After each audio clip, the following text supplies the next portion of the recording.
came to NHD and I did a topic about my heritage and made a documentary about it. And so this year I decided to go less of a personal tie and more of something that I was interested in. And so I want to be an art director in the film industry, and so they design sets and they work with like photography and like shot analytics, and so I just came across Ansel Adams by chance and I just fell in love. Cool. Thank you. Have you ever been out to the West Coast parks? I have not been out to Yosemite and Kings Canyon and Sequoia, but I'm hoping to go there soon. It's ironic though because he was born in San Francisco and he died in Monterey, and I actually went on vacation there this summer, and so I didn't really know about him then, but I know about him now. So.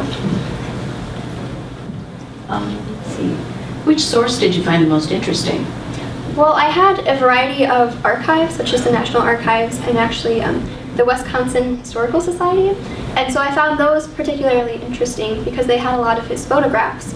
But I also stumbled across this documentary about him, and it had a lot of primary source footage of him taking pictures or in the national parks, showing how he actually went through his process. And so I found those to be the most interesting, and I featured some of them in my documentary because it actually helps me understand how he took his pictures, and it gave me more of an in-depth look at who he was.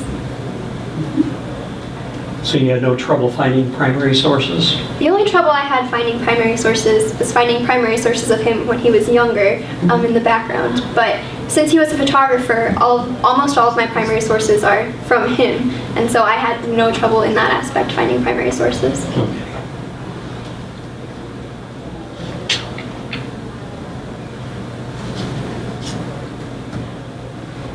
Did you find anything in your research that didn't fit your project, but that you still found interesting?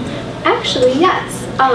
He was not only an environmental photographer, but during World War II, when the Americans were really hesitant to trust the Japanese Americans, they put them into internment camps. And so Ansel Adams actually did a photo shoot and like a photo essay on one of these Japanese internment camps in California. And so he worked more in the social aspect of photography in that area, but then he also went back to environmental photography.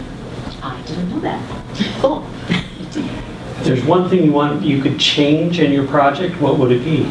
I would change absolutely nothing. The only thing I would change about my project is making it longer, because there was so much information about him that I found that I wish I could have put in here and just made a documentary about him in general and not necessarily his actions in Kings Canyon, because he was so well-rounded as a photographer. He just did so much, not only for photography but for the nation, and I just wish I could make it longer to showcase all of that. Yeah.